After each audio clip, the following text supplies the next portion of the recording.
బర్నబా అను పేరు పెట్టబడి ఉండేది. ఇతడు భూమి గలవాడై ఉండి దానిని అమ్మి దాని వెల తెచ్చి అపోస్తలుల పాదముల యొద్ద పెట్టెను. అలాగే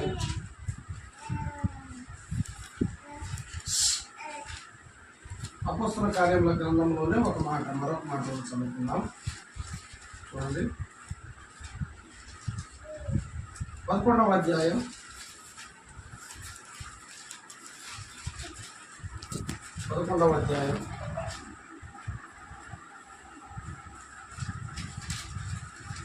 22 నుండి చదవండి. వారిని గూర్చిన సమాచారము యెరూషలేములో ఉన్న సంఘపు వారు విని బర్నబాను అంత్యొకయ వరకు పంపిరి. అతడు వచ్చి దేవుని కృపను చూచి సంతోషించి ప్రభువును స్థిర హృదయముతో హత్తుకొనవలెనని అందరినీ హెచ్చరించాను. అతడు పరిశుద్ధాత్మతోను విశ్వాసముతోను నిండుకొనిన సత్పురుషుడు. బహుజనులు ప్రభు పక్షమున చేరి తర్వాత వీలైతే అది కూడా చదువుతున్నాం. చిన్న ప్రార్థన చేసుకొని మనము ధ్యానిద్దామండి. మహిమగల దేవ, గరుడమైన రక్షకుడ, స్తోత్రములు. ఈ కోటలో, ఈ ప్రాంతంలో మా ప్రియులను మీరు సమకూర్చి ఇలాగ బైబిల్ స్టడీగా మేమందరము మీ మాటలు వినడానికి చేరి వచ్చి ఉండగా దీవించండి. మీ ఆత్మ ద్వారా మమ్మల్ని నడిపించండి. ఘనత, మహిమ, ప్రభావాలు మీకు ఆరోపిస్తూ రక్షకుడు యేసుక్రీస్తు ప్రభు అతి శ్రేష్టమైన ఘనమైన నామములో ప్రార్థన చేసి వేడుచున్నాము తండ్రి, ఆమేన్. పిల్లరా, పాత క్రొత్త నిబంధనల సంకలనమే బైబిల్, బిబ్లియాస్ అంటారు. సరే, మంచిది. క్రొత్త నిబంధన 4 సువార్తలతో ప్రారంభం అవుతుంది. ప్రభు అయిన యేసుక్రీస్తు చరిత్ర, జీవిత చరిత్ర. ఇంకా చెప్పాలంటే అది సువార్త ప్రారంభం అని చెప్పచ్చు. మత్తయి సువార్త, మార్కు సువార్త, లూకా సువార్త, యోహాను సువార్త. ఎందుకు 4 సువార్తలు అంటే నలుదిక్కుల గల ప్రజలు. ఆదికాండం ఏదేనులోనే ఒక నది 4 చీలికలై అంటే 4 వైపులకు పారింది. అలాగే క్రొత్త నిబంధనలో ఆ 4 చీలికలైన నది మత్తయి సువార్త, మార్కు సువార్త, లూకా, మత్తయి యూదుల కొరకు రాశాడు. మార్కు ఎవరి కోసం రాశాడు? గ్రీసు దేశస్తుల కోసమై రాశాడు. లూకా అన్యుల కోసం రాశాడు. యోహాను అందరి కోసం రాశాడు. సరే, ఒక్కొక్కరు ఒక్కొక్క. రోమీల కోసం రాసిన వాడు మార్క్, యూదుల కోసం రాసిన వాడు మత్తయి, అలాగే అన్యుల కోసం రాసిన వాడు లూకా, అందరి కోసం రాసిన వాడు రకరకాలుగా రాశాడు. నలుదిక్కుల ప్రజల కొరకై దేవుని సువార్త అనేది రాయబడ్డాడు. సువార్త ప్రారంభం మత్తయి, మార్కు, లూకా, యోహాను. అపోస్తలుల కార్యముల గ్రంథం దగ్గరికి వచ్చేసరికి ఇది సంఘ ప్రారంభం. సంఘం ప్రారంభించబడింది పెంతెకోస్తు దినాలు. సంఘ ప్రారంభం అపోస్తలుల కార్యముల గ్రంథం. క్రీస్తు రక్తము చేత సంఘము ప్రారంభించబడింది. పెంతెకోస్తు దినాన పరిశుద్ధాత్ముడు దిగి వచ్చాడు. సరే, మంచిది. ఆ తర్వాత పత్రికలు ఉన్నాయి కదా, అవన్నీ సత్య ప్రారంభం అంటే సిద్ధాంత సంఘాలు, సంఘంలోని విశ్వాసులు, సేవకులు కానీ, పెద్దలు కానీ, ఆ తర్వాత ఎవరైనా కానీ ఎలా నడుచుకోవాలో, ఎలా జీవించాలో, ఎలాంటి సూత్రాలు, నియమాలు పాటించాలో అదంతా ఎక్కడుంది? పత్రికలు రాయండి. కాబట్టి దాన్ని ఏమన్నట్టు? సత్య ప్రారంభం. సువార్త ప్రారంభం 4 సువార్త. సంఘము ప్రారంభం లేదా సేవ ప్రారంభం. సంఘము సేవ ప్రారంభం అపోస్తలుల కార్యముల. ఆ తర్వాత మనం గమనిస్తే సత్యాలు లేదా సిద్ధాంతాలు, సత్యాలు, నియమాలు అనేవి పత్రిక. అపోస్తలుల కార్యముల గ్రంథము లేకపోతే పౌలు రాసిన పత్రికలైనా, పేతురు రాసిన పత్రికలైనా, యోహాను రాసిన పత్రికలైనా మనకు అర్థమయ్యేవి కావు. అపోస్తలుల కార్యముల గ్రంథం అనేది చాలా శ్రేష్టమైన గ్రంథం. పరిశుద్ధాత్ముడు తన కార్యాలు ఎలా చేశాడో, ఆనాటి సంఘంలో జవం జీవం ఎలా పారిందో, ఎలా ఉరకలు వేసిందో, శక్తివంతమైన కార్యాలు ఎలా జరిగాయో అనే సత్యాలన్నీ దేంట్లో చెప్పాడు? అపోస్తలుల కార్యాలు. చెప్పాలంటే ఇది సంఘ చరిత్ర. ఆ సంఘాలు ఎలా ఏర్పడ్డాయో తర్వాత పత్రికల్లో చూస్తాం. తెస్సలోనిక, ఫిలిప్పు అని ఆ సంఘాలు ఎలా, ఎఫెసు, ఆ సంఘాలు ఎలా ఏర్పడ్డాయో వాటికి భూమిక ఏంటి? అపోస్తలుల కార్యముల. ఈ గ్రంథం లేకపోతే మనకు పుట్టపూర్వోత్తరాలు ఏముండవు. ఇక్కడ సంఘం కావచ్చు, సేవకులు కావచ్చు, అపోస్తలులు కావచ్చు, వారు ఎలా నమ్మారు, ఎలా విశ్వసించారు, ఈ సత్యాలన్నీ తెలియడం కోసమై అన్యుడైనటువంటి లూకా సువార్తతో పాటు అపోస్తలుల కార్యముల గ్రంథం రాశాడు. లూకా సువార్త రాసేటప్పుడు అందరినీ అడిగి రాశాడు. మరియమ్మ దగ్గరికి వెళ్ళాడు, రాశాడు, అడిగాడు. ఆ రోజుల్లో ఉన్న భక్తులను అడిగి ఆయన తెలుసుకొని పరిష్కారంగా లూకా సువార్త రాశాడు. కానీ అపోస్తలుల కార్యముల గ్రంథం ఆ జర్నలిజం ఆయన ఉండి వెనకుండి రాశాడు. జరిగిన కార్యాలన్నింటినీ అలాగే రాశాడు. కాబట్టి ఏది ఏమైనా కొంత అపోస్తలుల కార్యముల గ్రంథంలో నుండి ఒక వ్యక్తిని గురించి మనము ఈ రాత్రి ఆలోచన చేద్దామండి. ఆ వ్యక్తి ఎవరో మనకు తెలిసిపోయింది కదా. 4వ అధ్యాయం 36వ వచనం చదవండి. ఎవరు ఆ వ్యక్తి? కుప్రలో పుట్టిన లేవీయుడగు యోసేపు. ఆ కుప్రలో పుట్టిన లేవీయుడగు యోసేపు అని ఒకడుండెను. ఇతనికి అపోస్తలులు హెచ్చరిక పుత్రుడు అని అర్థమిచ్చు బర్నబా అను పేరు పెట్టి బర్నబాని అడుగుదాం కదా. బర్నబా నువ్వు ఎవరబ్బా అంటే ఆయనే అడ్రస్ కదా. కొన్నిసార్లు ఎట్లా అశోక్ చెప్పినాడు కానీ నా ఇంట్రడక్షన్ నేనే చెప్పుకుంటే బాగుండేది. అంతే. బర్నబా అసలు నువ్వు ఎవరబ్బా అంటే ఆయన చెప్పేస్తాడు. ఏమంటాడు ఆయన? నేను కుప్రలో పుట్టాను. ఆయన చిరునామా. నేను కుప్రలో పుట్టాను. కుప్రియులు అంటారు. ఆ కుప్రకు సంబంధించిన వారిని ఏమంటారు? కుప్రియులు. నేను కుప్రియుడను. కుప్ర అనే ప్రాంతానికి చెందినవాడను. కుప్ర అంటే అర్థం ఏంటంటే పువ్వు లేక పుష్పం. పిల్లల ఆలోచించండి.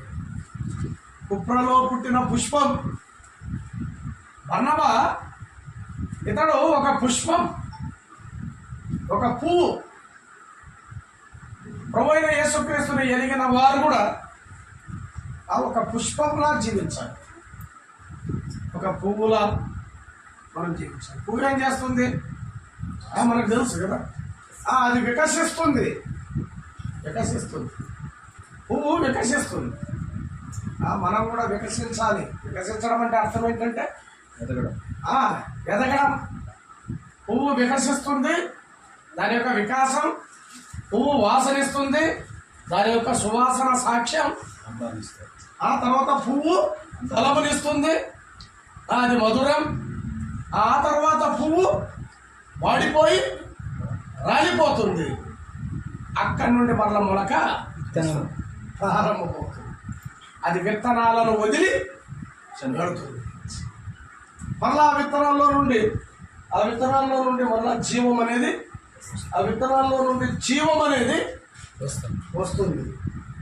బర్నబా అలాంటి వాడు. నా కుప్రలో పుట్టిన పుష్పం.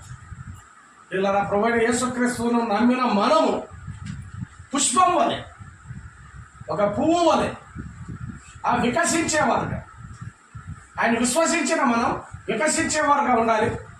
ఆ పరిమాణాలు వెదజల్లేవారుగా ఉండాలి. అంతేకాదు మనం వాడిపోతున్నామని కాదు, రాలిపోతున్నామని కాదు. ప్రభు పిల్లలు వాడిపోరు, రాలిపోరు. ఈ లోకాన్ని విడిచి వెళతారు, కానీ వారి సాక్ష్యాన్ని మాత్రం స్థాపించి వెళ్తారు. వారి ఉనికిని స్థాపించి వెళ్తారు. వారి భక్తి జీవితాన్ని వదిలి వెళతారు. వారి విశ్వాసాన్ని వదిలి వెళతారు. వారు చేసిన పరిచర్య, దాని ఫలితాలను, ఆ ఫలాలను వదిలి వెళతారు. అలాంటి వాడు బర్నబా. కదా కుప్రలో పుట్టిన పుష్పం. పిల్లారా, మన ప్రభువైన యేసుక్రీస్తు మనల్ని పరిమళ వాసనగా ఉండడానికి తెలుసు. మనం లేఖనాలు తెలుసు కాబట్టి నేను ఏం చెప్పను. ఎఫెసీయులకు రాసిన పత్రికలో పరిమళ వాసనగా ఉండడు. ఒకప్పుడు మన మూర్ఖత వలన మన గాయాలు దుర్వాసన కలిగినగా ఉన్నాయి. ఒకప్పుడు దుర్వాసనతో ఉన్నాం. వాడి గొంతు తెరిచిన సమాధి. మన గొంతులో నుండి దుర్వాసన, మన జీవితంలో నుండి దుర్వాసన, మన బ్రతుకులో నుండి దుర్వాసన. ప్రభువైన యేసుక్రీస్తు నిన్ను నన్ను ఆయన పరిమళ వాసనగా చేశాడు. తను తాను అర్పణగా చేసుకోవడం ద్వారా, అర్పించుకోవడం ద్వారా, ప్రాణం పెట్టడం ద్వారా, రక్తాన్ని ధారపోయడం ద్వారా, ఆ శిలువ రక్తము చేత మనలను కడిగి పునీతులుగా, పరిశుద్ధులుగా, నీతిమంతులుగా చేసి పరిమళించేవారుగా, పుష్పించేవారుగా, పరిమళించేవారుగా, పరిమళాలు వెదజల్లేవారుగా, ఫలమిచ్చేవారుగా మనల్ని చేశారు. అంతేకాదు ఇంకా చాలా విషయాలు అందులో ఉన్నాయి కదా. పునరుత్పత్తి, మన జీవము లోకంలో లేకపోవచ్చు కానీ మన సాక్ష్యము, మన సేవ, మన పరిచర్య నిలిచి ఉండేటట్టుగా ఆయన చేశారు అనే సత్యాన్ని మనం ఇక్కడ చూస్తున్నాం. బర్నబా ఎవరు అంటే అతడు కుప్రలో పుట్టిన పుష్పం. అతడు పుష్పము. రెండవదిగా అక్కడే చెప్పాడు చూడండి, ఇంకొక మాట చదవండి. కుప్రలో పుట్టిన లేవీయుడు. బర్నబా ఎవరు చెప్పండి? ఒక గోత్రానికి చెందినవాడు. ఏంటి ఆ గోత్రం అంటే లేవి గోత్రం. దేవుని కొరకు ప్రత్యేకించబడిన గోత్రం లేవి గోత్రం. హత్తుకున్న గోత్రం లేవి గోత్రం. ప్రభు పక్షంగా ఉన్న గోత్రం లేవి గోత్రం కదా. లేవీయుడు, లేవి అంటేనే హత్తుకుడు. నా భర్త నన్ను హత్తుకుంటాడని ఆ పేరు పెట్టింది. అది కాదు, మనకు తెలుసు చరిత్ర. కాబట్టి లేవి అంటే అర్థం ఏంటంటే హత్తుకునుట. బర్నబా ఎవరు? హత్తుకునేవాడు, దేవుణ్ణి హత్తుకునేవాడు, ఆయన పనిని హత్తుకునేవాడు, ఆయన పరిచర్యను హత్తుకునేవాడు. ఇలా హత్తుకోవడం. పురుషుడు తన తల్లిని తండ్రిని విడిచి భార్యను, ఆ భార్యను హత్తుకోవడం కాదు. సరే, భార్యను హత్తుకోవాలా దేవుని వాక్యం చెప్తాడు. ఒక ఆయన అన్నాడు, పెళ్ళైన తర్వాత మా వాడు మారిపోయినాడు. ఏం జరిగిందంటే వాడు భార్య మాట ఏంటుంది సార్, భార్య ఏం చెప్తే అది చేస్తాడు సార్. దేవుని వాక్యాన్ని నెరవేరుస్తున్నాడు కదా అన్న. దేవుని వాక్యాన్ని నెరవేరుస్తున్నాడు కదా. దేవుని వాక్యం నెరవేర్చడం ఏం సార్, దేవుని వాక్యం ఏం సార్ అన్న. అదే పురుషుడు తన తల్లిని తండ్రిని విడిచి భార్యను సార్. వాడు హత్తుకుంటే పర్లేదు సార్, ఎత్తుకున్నాడు అన్న. వాడు హత్తుకుంటే పర్వాలేదు, ఎత్తుకున్నాడు అన్న. మన జిల్లాలో హత్తుకుంటే పర్లేదు, ఎత్తుకున్నాడు అన్న. పిల్లరా, అంటే అర్థం ఏంటంటే హత్తుకోవడం. దాన్ని ఎవరు హత్తుకున్నాడు? దేవుణ్ణి హత్తుకున్నాడు. దేవుని వాక్యాన్ని హత్తుకున్నాడు. సహవాసాన్ని హత్తుకున్నాడు. సంఘాన్ని, ఇంకా అప్పటికి యెరూషలేములో సంఘం ఉంది, సంఘాన్ని హత్తుకునేవాడు. లేవీయుడు అంటే హత్తుకునేవాడు. మనం ఎవరిని హత్తుకుంటున్నాం? ఆలోచన. లోకాన్ని, ఐగుప్తు రెల్లున అనుకుంటే అంతే సంగతి. చాలామంది దేన్ని హత్తుకుంటున్నారు? ఒకసారి ఆలోచన చేద్దాం. నా ప్రభువుని హత్తుకుంటున్నామా? ప్రభువుని హత్తుకుంటున్నాం. నా హబక్కూకు అంటే కూడా హత్తుకోడు. ఎవరిని హత్తుకున్నాడు? హబక్కూకు దేవుని హత్తుకున్నాడు. సాలలో పశువులు లేకపోయినా, పంట చేతికి రాకపోయినా, అంజూరం చెట్టు పూయకపోయినా, నేను నా రక్షణకర్త అయిన యెహోవా యందు ఆయన్నే నేను హత్తుకున్నాను.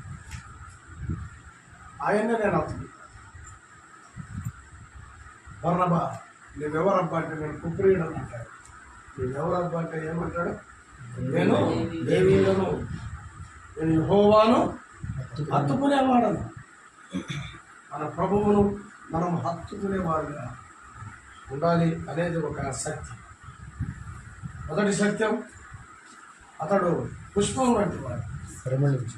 పరిమళించేవాడు, పరిమళాలు వెదజల్లేవాడు, వికసించేవాడు. ఆయన వికాసం, ఆయన విశ్వాసం, ఆయన ఫలం.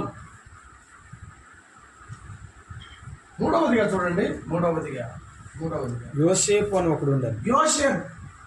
అతని పేరు అసలుగా బర్నబా కాదు, అతని పేరు ఏం పేరు చెప్పండి? యోసేపు.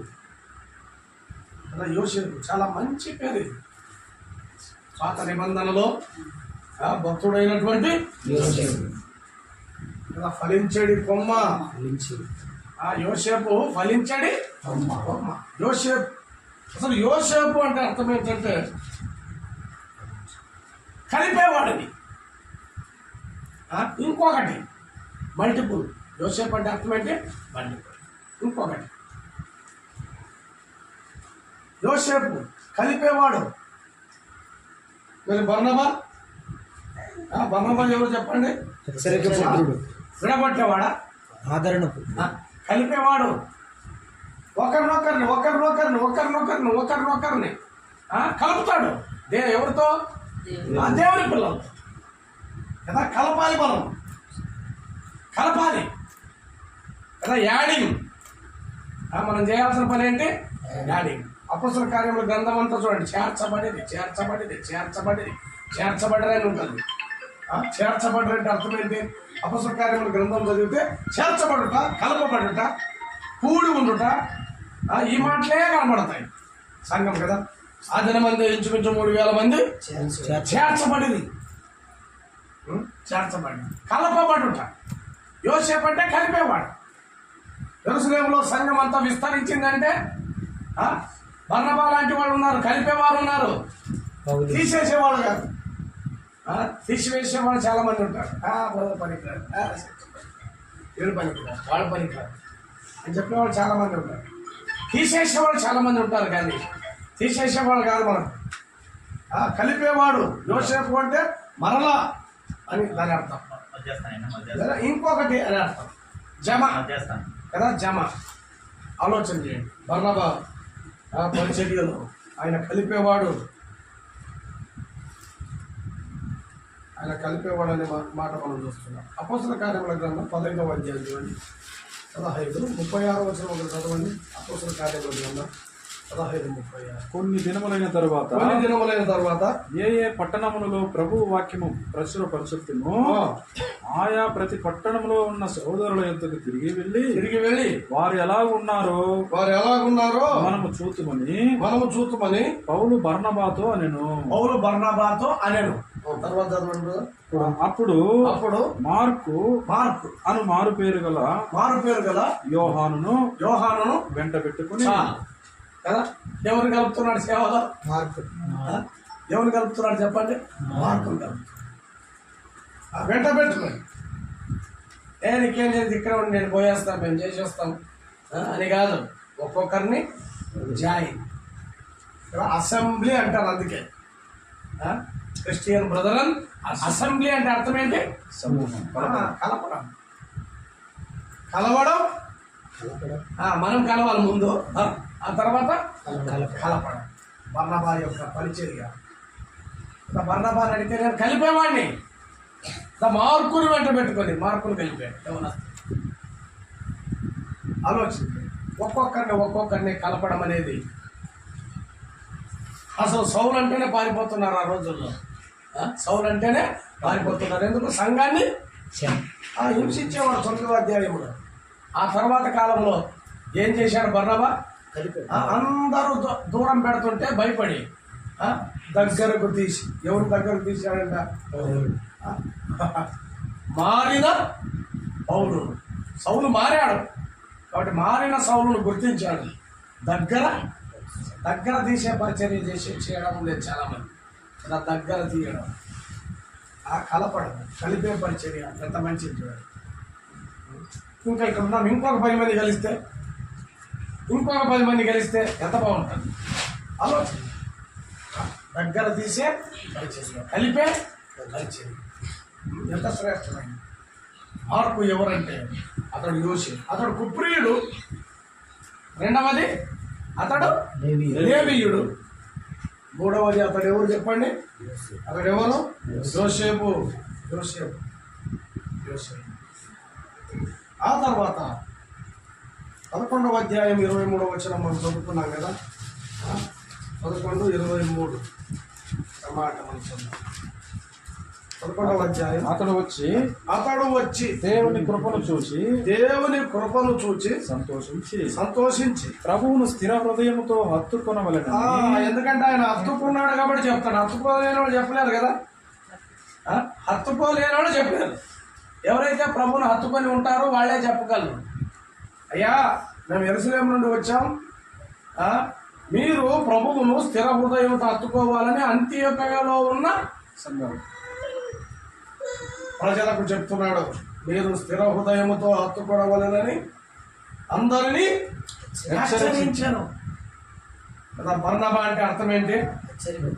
హెచ్చరిక పుత్రుడు. ఇంకొక పేరు కూడా ఉంది కింద కదా, ఆదరణ. చాలా మంది హెచ్చరిస్తారు కానీ ఆదరించారు. కత్తి ఒకవైపే తెగుతూ ఉంటుంది. కొంతమంది కత్తి ఒకే వైపే తెగుతుంది, మరోవైపు దేవుని పిల్లలు ఆశామాషిగా జీవించడానికి లేదు. మనం బ్యాలెన్స్డ్గా ఉండాలి. పిల్లలు అవసరమైనప్పుడు హెచ్చరించాలి, ఇంకా అవసరమైనప్పుడు ఏం చేయాలి? ఆదరించాలి. యేసు ప్రభు 2 పరిచర్యలు చేశాడు. 2 పరిచర్యలు చేశాడు యేసు. ఏం చేశాడు చెప్పండి? 2 పరిచర్యలు చేశాడు. శిష్యులు పళ్ళెం తీసుకున్నాడు. శిష్యుల పాదాలు దుమ్ముతో నిండి ఉన్నాయి. నేను గొప్ప అనే స్వార్థ పూరితమైన ఆశ వాళ్ళలో పుట్టింది. బట్ నేను గొప్ప, ఎవరు గొప్ప అనే ఒక ప్రశ్న, నేను గొప్ప అనేది ఇక లోపల ఉండే సమాధానం కదా. ఎవరికైనా ఎవరు గొప్ప అనేది ఒక ప్రశ్న కామన్గా మనసులో ఏముంటుంది? డబ్బు సంచి నా దగ్గర ఉంది కాబట్టి నేను గొప్ప అంటాడు. ఎవరో పరిగెత్తి మంత్రులకి వాళ్ళకి సువార్త చెప్పా, సువార్తకుడు నేను, బట్ నేను గొప్ప అంటాడు. ఎవరు? ఫిలిప్. నేను గొప్ప అంటాడు. అట్లా కొంతమంది నేను గొప్ప అంటాడు. పేతురు అన్నిటికి ముందు నేను ఉంటాను. ఎవరు గొప్ప అనే ఒక దుమ్ము వారి పాదాలు కంటి ఉండగా ఆయన పళ్ళెము తీసుకొని నీళ్లు తీసుకొని వారి పాదాలు కడిగి, పాదాలు కడగడమే కాదు కానీ కడిగిన తర్వాత ఏం చేశాడు? హెచ్చరించినప్పుడు కొన్నిసార్లు కన్నీళ్ళు వస్తాయి, కొంతమందికి బాధపడతారు. మళ్ళీ ఏం చేయాలి? బాధపడితే ఏం చేయాలి చెప్పండి? తుడిచే పరిచర్య కూడా మందే. హెచ్చరించే పరిచర్య చేశాడు, వారిని తర్వాత ఆదరించే పరిచర్య కూడా చేశాడు. ఈ 2 పరిచర్యలు ఎవరైతే చేస్తారో పిల్లరా, వారు నిజమైన శిష్యులు, నిజమైన పెద్దలు, నిజమైన సేవకులు. ఈ 2 పనులు చేయాలి. ఊరికే ఆదరించడం కాదు, అవసరమైనప్పుడు ఏం చేయాలి? హెచ్చరించాలి.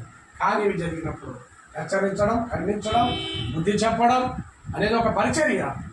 కొన్నిసార్లు బాధపడినప్పుడు తిరిగా వారిని ఆదరించడం అనేది ఒక పరిచర్య. ఈ 2 పరిచర్యలు మనం చేయాలి. హెచ్చరించుట, ఆదరించుట. బర్నబా హెచ్చరిక పుత్రుడు, బర్నబా ఆదరణ పుత్రుడు. హెచ్చరిక పుత్రుడు, ఆదరణ పుత్రుడు అనే మాటలు అందులో ఉన్నాయి.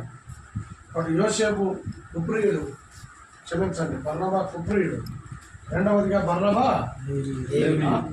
లేవీయుడు. బర్నబా యోసేపు అనే పేరు ఉంది, యోసేపు అని పిలిచేవారు. 4వదిగా అతడు హెచ్చరిక కలిపేవాడు. బర్నబా హెచ్చరిక పుత్రుడు. అదే సమయంలో అతడు ఆదరణ పుత్రుడు. అతడు ఆదరణ అనే మాట్లాడుతున్నాడు. ఈ 4వ అధ్యాయంలో చూడండి మరొక మాట. 4వ అధ్యాయంలో మరొక మాట ఉంది. ఆ మాట కూడా మనం చదువుతున్నాం. 4వ అధ్యాయంలో మరొక మాట.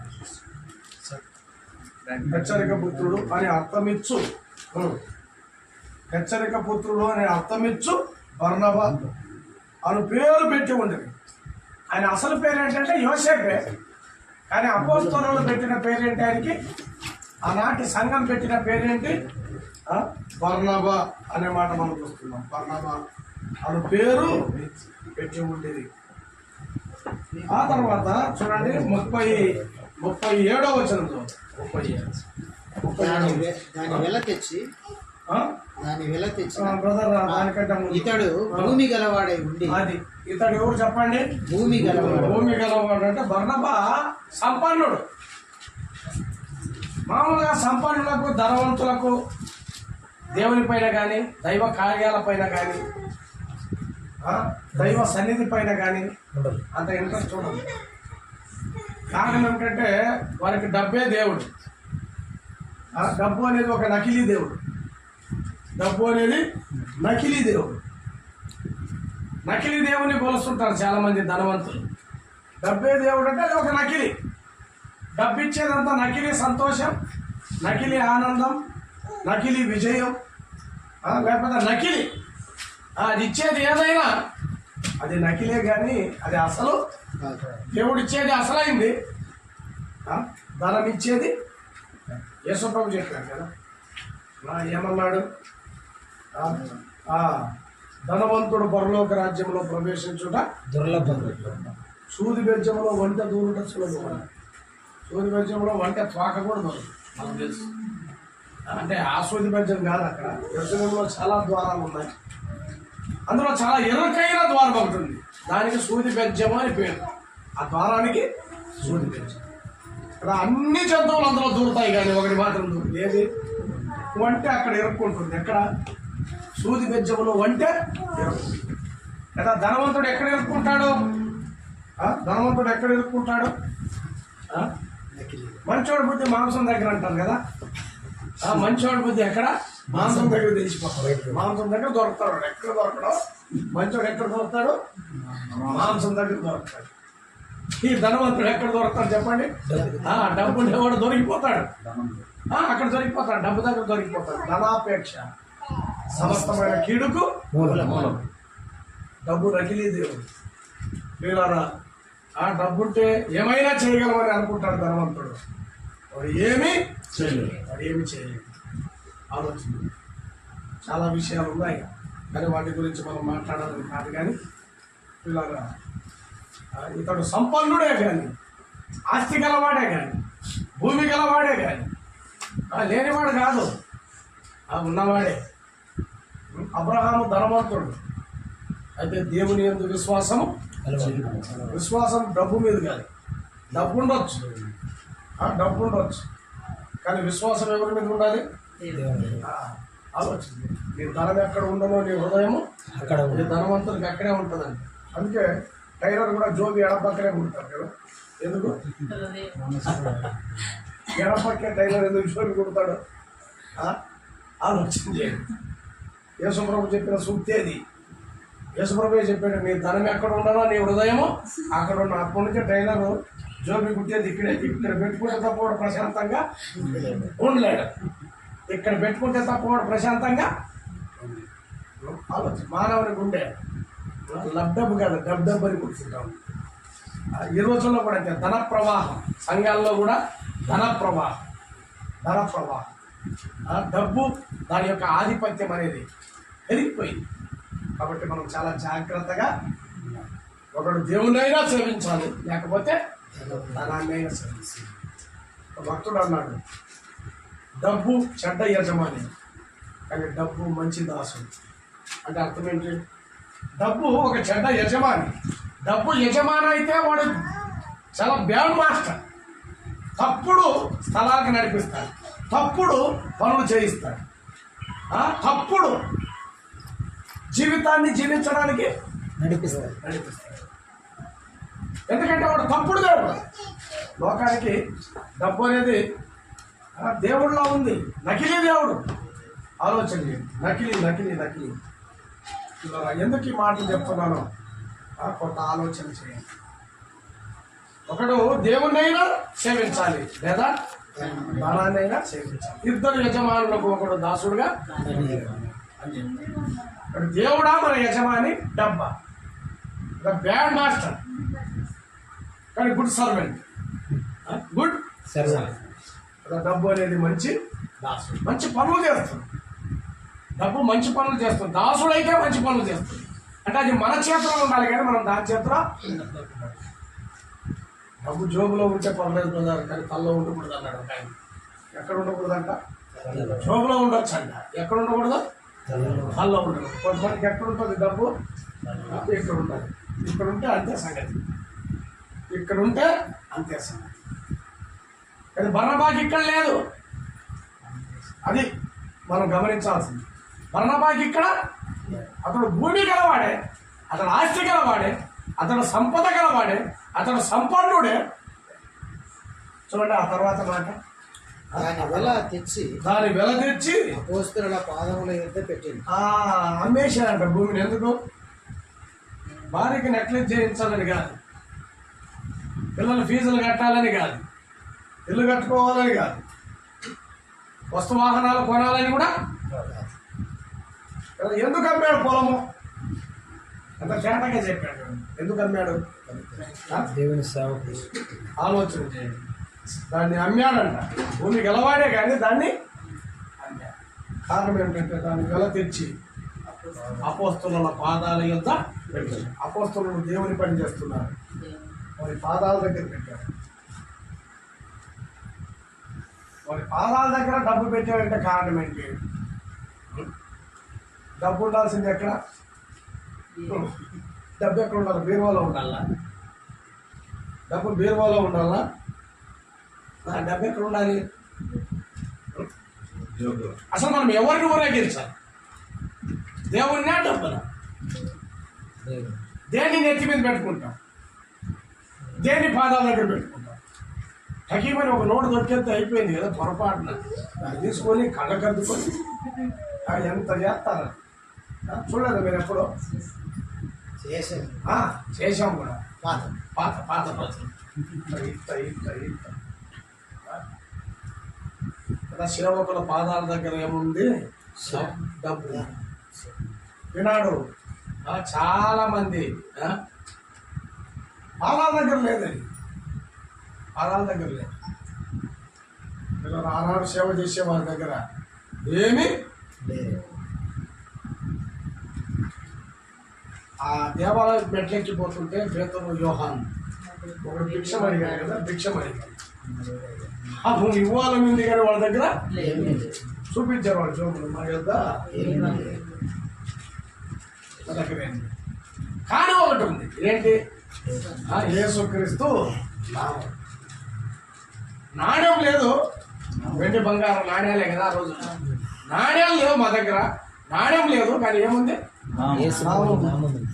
వెండి బంగారాల కన్నా విలువైన నామం, శక్తి కలిగిన నామం, అసలు నిన్ను లేపే నామం, నిన్ను నడిపించే నామం.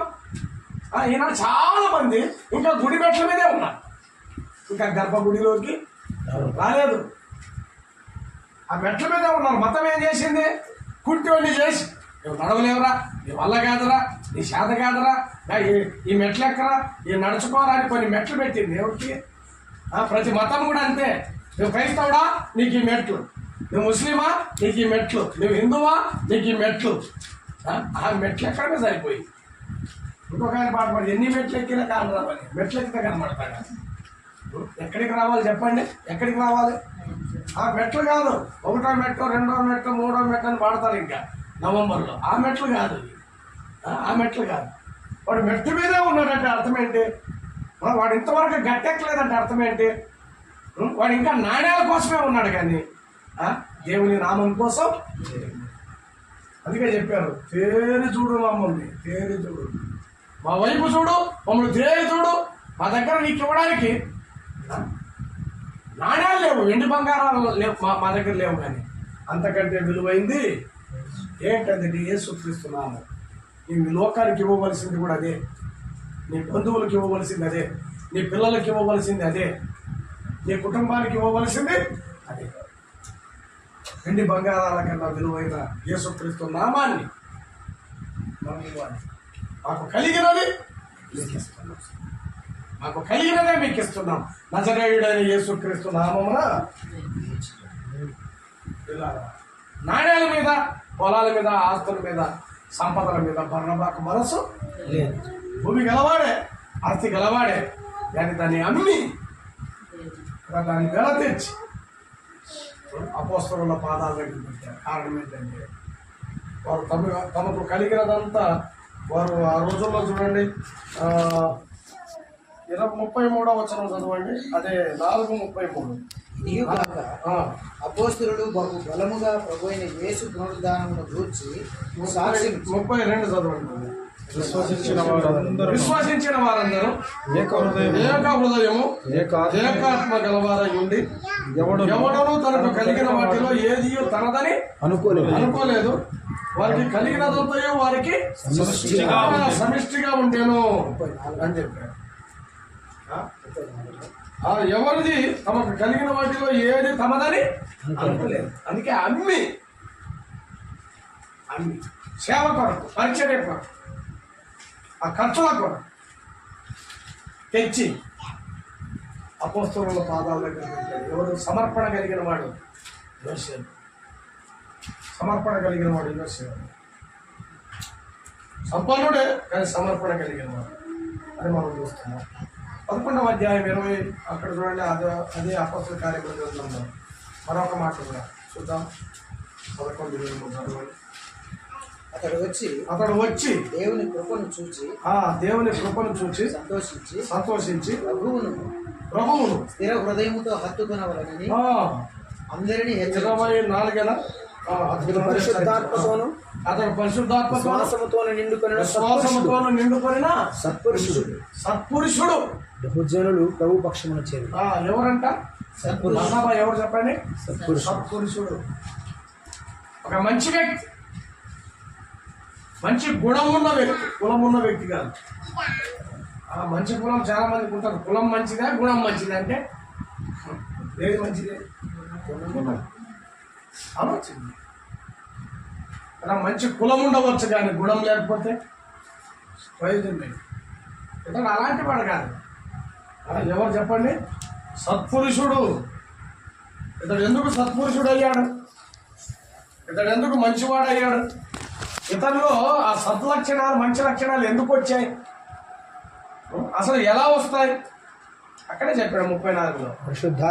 పరిశుద్ధాత్మతోను శ్వాసముతోను నిండుకొనిన సత్పురుషుడు. నిండుకొనిన సత్పురుషుడు. దేంతో నింపబడాలి మనం? దేంతో నిండుకోవాలి? దినదినము దేవుని ఆత్మతో మనం నింపబడాలి. మొదటిది. రెండవది విశ్వాసముతో. ఆ విశ్వాసంతో నింపబడడానికే దేవుని వాక్యం, దైవ సన్నిధి, దేవుని పిల్లల సహవాసం, ఇలా కూడుకోవడం, గ్యాదర్ కావడం, ఇదంతా మనం విశ్వాసముతో నిండుకోవడానికి, దేవుని ఆత్మతో నిండుకోవడానికి, విశ్వాసంతో నిండుకోవడానికి ఇలాంటి కూడికలు, ఇలాంటి గ్యాదరింగ్స్, ఇలాంటి స్టడీ అవసరం. అతడు విశ్వాసముతోనూ పరిశుద్ధాత్మతోనూ నిండుకొనిన సత్పురుషుడు. బర్నబా ఎవరు అంటే అతడు సత్పురుషుడు. కనుకనే బహుజనులు ప్రభు పక్షమున ఆయన చూచి, ఆయనే అద్భుతాలు చేయలేదు, గారడీలు చేయలేదు, దయ్యాలు ఎలుగొట్టలేదు. ఈరోజు అవన్నీ చేస్తే కొన్నిసార్లు సేవకుడు అంటారు, లేకపోతే చాలా పవర్ఫుల్ సర్వెంట్ అంటారు, అగ్ని ప్రవక్త అని పేరు పెట్టుకుంటారు. అంటే కాల్ చేస్తాడా? అసలు ప్రభు పక్షంగా ఎలా చేరతారు ప్రజలు? ఎలా చేరతారు? మనం ఏదో గారడి చేస్తే చేరతారా? అద్భుతాలు చేస్తే చేరతారా? ఆ రోజుల్లో స్వస్థతలు జరిగాయి. మాత్రం గొంతు దిగడానికి నీళ్లు తాగుతాం, అంతేగాని నీళ్లు బాగు చేస్తాయా మనల్ని? మాత్ర బాగు చేస్తుందా, నీళ్లు బాగు చేస్తాయా? ఆ రోజుల్లో దేవుని వాక్యము స్థిరపరచడానికి దేవుడు కొన్ని అద్భుతాలు ఈరోజు కూడా చేయొచ్చు, కానీ స్టేజ్ మీద కాదు. మన జీవితాల్లో చేస్తాడు అద్భుతాలు, మన కుటుంబాల్లో చేస్తాడు అద్భుతాలు. ఆయన ఎప్పుడైనా చేయగలడు, ఎక్కడైనా చేయగలడు. పలానా స్థలంలో చేస్తాడు, పలానా సమయంలో చేస్తాడని కాదు. ఒక ఆయన అన్నాడు, ఆకాశాన్ని వర్షించకుండా చేస్తానన్నాడు. ఆ రోజు కుంభవృష్టి వారం చెప్పాలంటే వేదికే కొట్టుకోండి పిల్లలంటే మనం అలాంటి ఆజ్ఞలు ఇవ్వకూడదు, అలాంటి ఆజ్ఞలు ఇవ్వకూడదు. అలాంటి అద్భుతాలు చేయడానికి నిన్నున్న ఆయన ఈ లోకంలో. ఇక్కడ చూడండి ఏం అద్భుతం చేశాడు బర్నబా చెప్పండి. అతడు పరిశుద్ధాత్మతో నిండుకున్నాడు, విశ్వాసంతో నిండుకున్నాడు. ఆయన మంచితనం, ఆ సత్పురుషుడు కనుక ఆయన మంచి సాక్ష్యం, ఆ సువాసన, ఆయన జీవితం, ఆయన లైఫ్ చేంజింగ్. అనేకులను ప్రభు దగ్గరికి నడిపించి అది మనం ఎరగవలసిన సత్యం. అపొస్తలుల కార్యముల గ్రంథంలో ప్రభు పక్షమున చేరింది సత్పురుషుడు, మంచివాడు, మంచి లక్షణాలు కలిగిన వాడు. పిల్లల ప్రభు నమ్ముకున్న తర్వాత ఆత్మతో విశ్వాసంతో నింపబడినప్పుడు ఆయన మనల్ని అనేకులకు ఆశీర్వాదకరంగా ఆయన చేస్తాడు. ప్రభు పక్షమున చేరిది అన్నాడు. అతడు విశ్వాసముతో నిండుకున్న సత్పురుషుడు. ఇక్కడే 11వ అధ్యాయంలో చూడండి, 10వ అధ్యాయమా 11వ అధ్యాయం 21.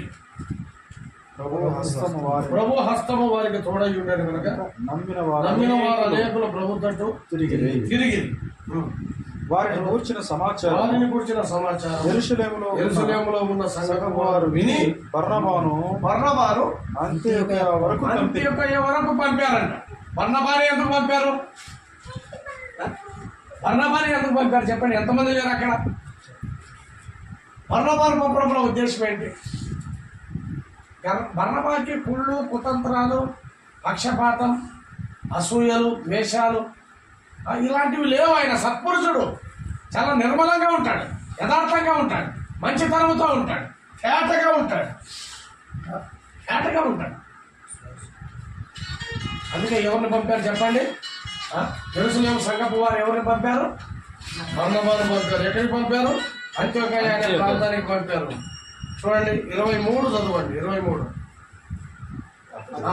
అతడు వచ్చి దేవుని కృపను చూసి దేవుని ఏం చూశాడంట అక్కడ? వారి మధ్య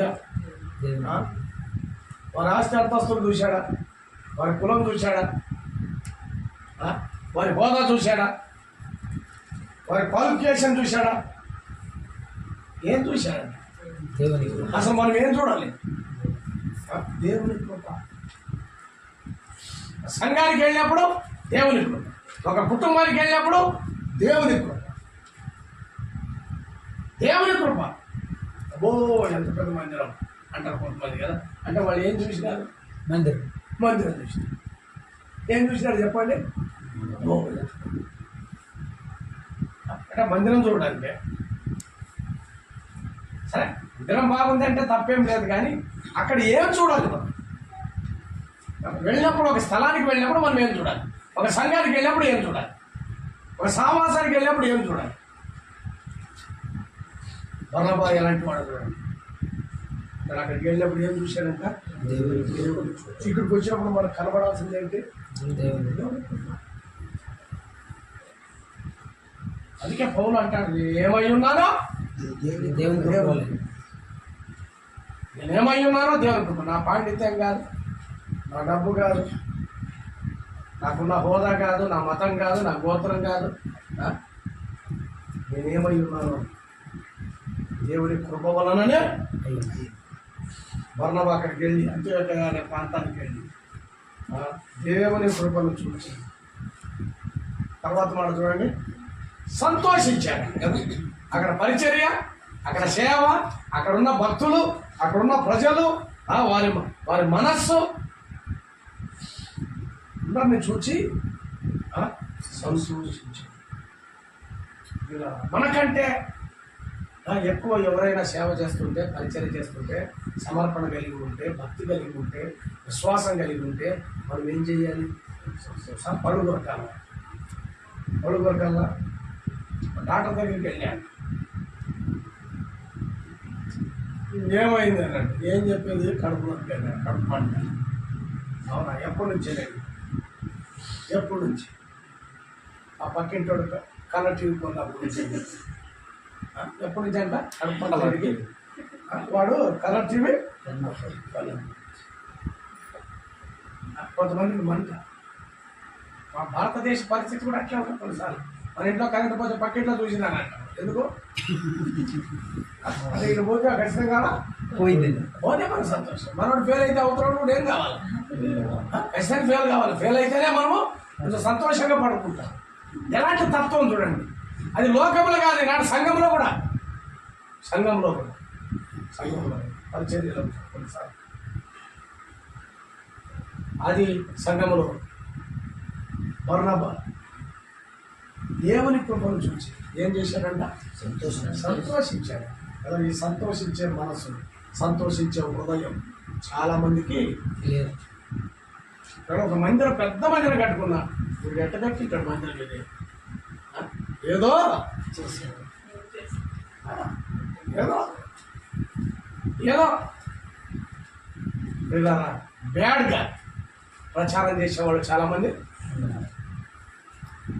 అవన్నీ లేవు వర్ణపండి. అందుకే అతను సత్పురుషుడు అని రాశాడు. దేవుని కృపను చూచాడు, సంతోషించాడంట. దేవుని కృపను చూచి సంతోషించి ఆ తర్వాత చదవండి. ప్రభువును స్థిర హృదయముతో స్థిర హృదయముతో హత్తుకొనవలెనని అందరినీ హెచ్చరించాను. ప్రభువును స్థిర హృదయముతో హత్తుకోవాలని అందరినీ హెచ్చరించాను అనే మాట వస్తున్నాను. తర్వాత 25 చదవండి. 25 అంతటా అతడు సౌలును వెతుకుచు, అందుకు సౌలు అంటే పారిపోతుంటే ఈయన ఎవరిని ఎత్తుకుతున్నాడు చెప్పండి? సౌలు అంటే పరుగులు తీస్తుంటే ఈయన ఎవరిని ఎత్తుకుతున్నాడు?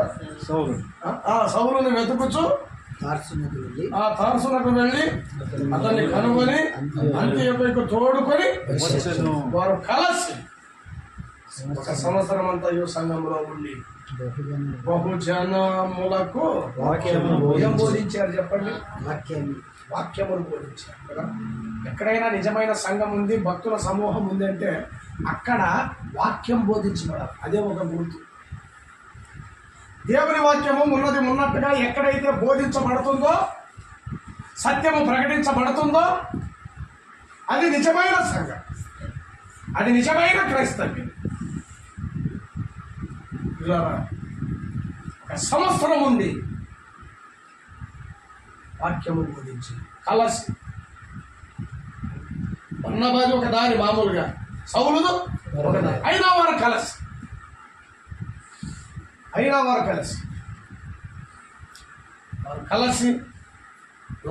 1 సంవత్సరం అంతా ఈ సంఘములో ఉంది, బహుజనములకు వాక్యములు బోధించిరి. ఆ తర్వాత మనం చదవండి. మొట్టమొదట అంతియొకయలో శిష్యులు క్రైస్తవులు అనబడి. క్రైస్తవులు అనే మాట ఎక్కడుంది? ఇక్కడే. అంత్యోకయలో ఉన్న శిష్యులు క్రైస్తవులని పిలువబడ్డారు. ప్రపంచ చరిత్రలో, క్రైస్తవ ప్రపంచ చరిత్రలో క్రైస్తవులు అని పిలువబడింది ఇక్కడే. దానికి కారణం ఏంటంటే వారు 1 సంవత్సరం అంతా ఏం బోధించారు?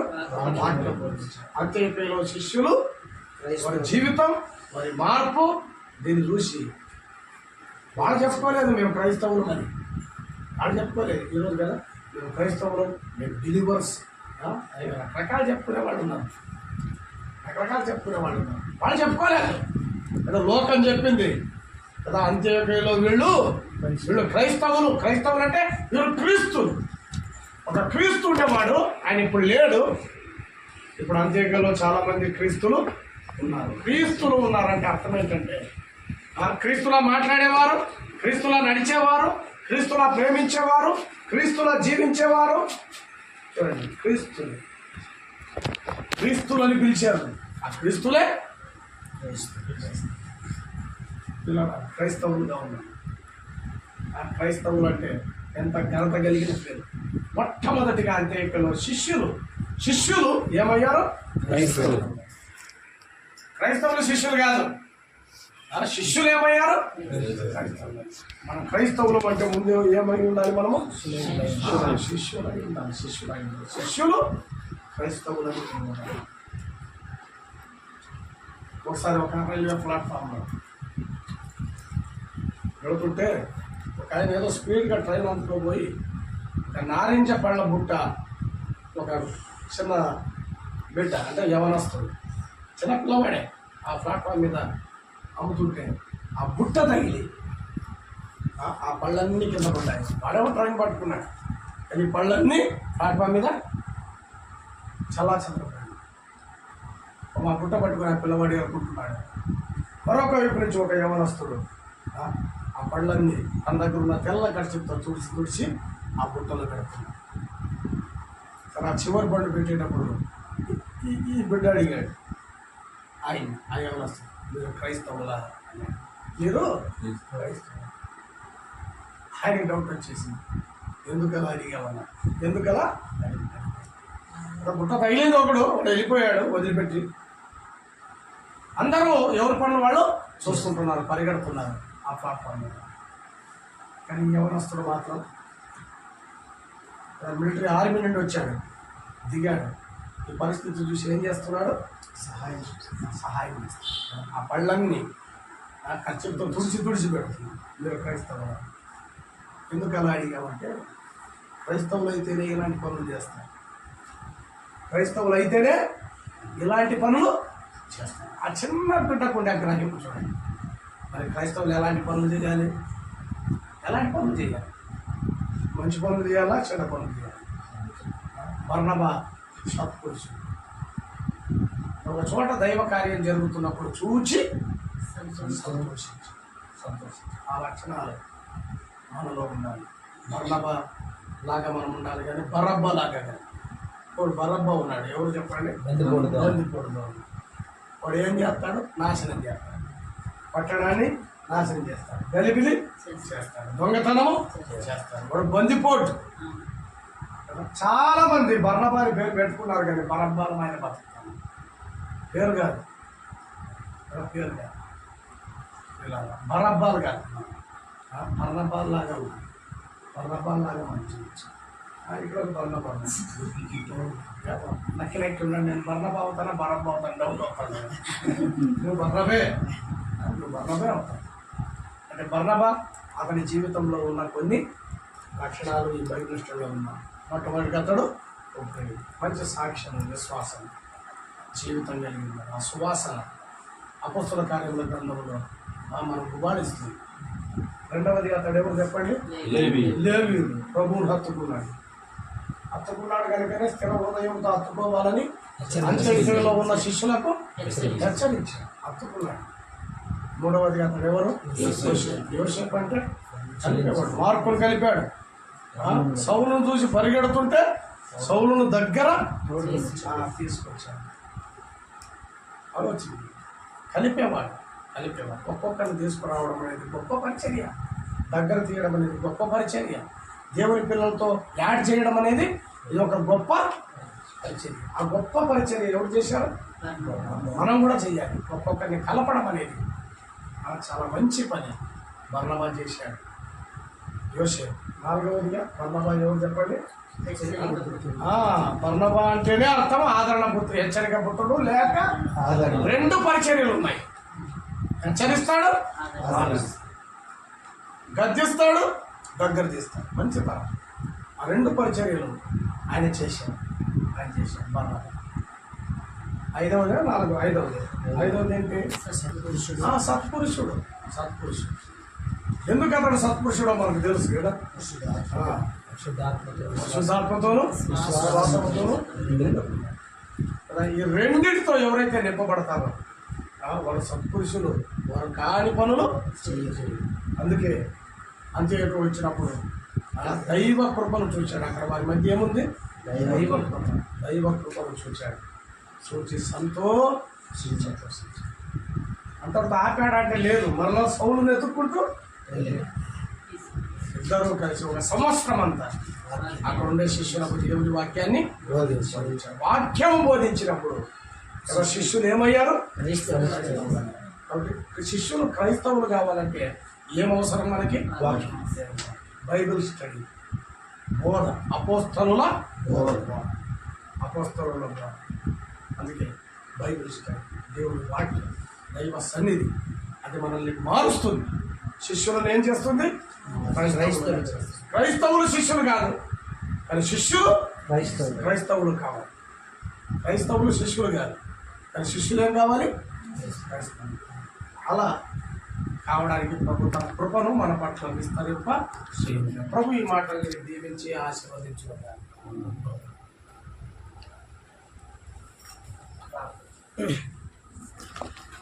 ప్రభునందు ప్రియులారా, మన మధ్యలో ఉన్నటువంటి పెద్దలు మరి దేవుని దాసులు సత్యభావన గారు ప్రార్థన చేస్తారు.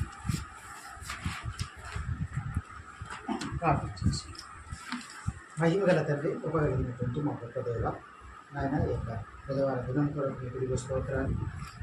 గత వారం నుంచి మేము ప్రార్థించి నిరీక్షించిన విధంగా మరి ఈరోజు బుధవారం సమయానికి తండ్రి బైబిల్ స్టడీ కొరకై, వాక్య ధ్యానం కొరకై తండ్రి మమ్మల్ని అందరినీ కూడా తండ్రి మరి మీరు సమకూర్చారు.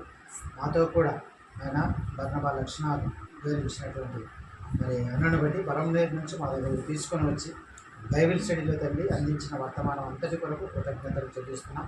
పిలువబడిన వారు అందరూ కూడా చేరి వచ్చారు. వచ్చినటువంటి మేము ఆయన కుప్రియుడైనటువంటి ఆయన మరి ఇది ఆ యొక్క యోసేపు, డేవిడ్ అయినటువంటి యోసేపు తనలో ఉన్నటువంటి లక్షణాలన్నీ మేము విన్నాం.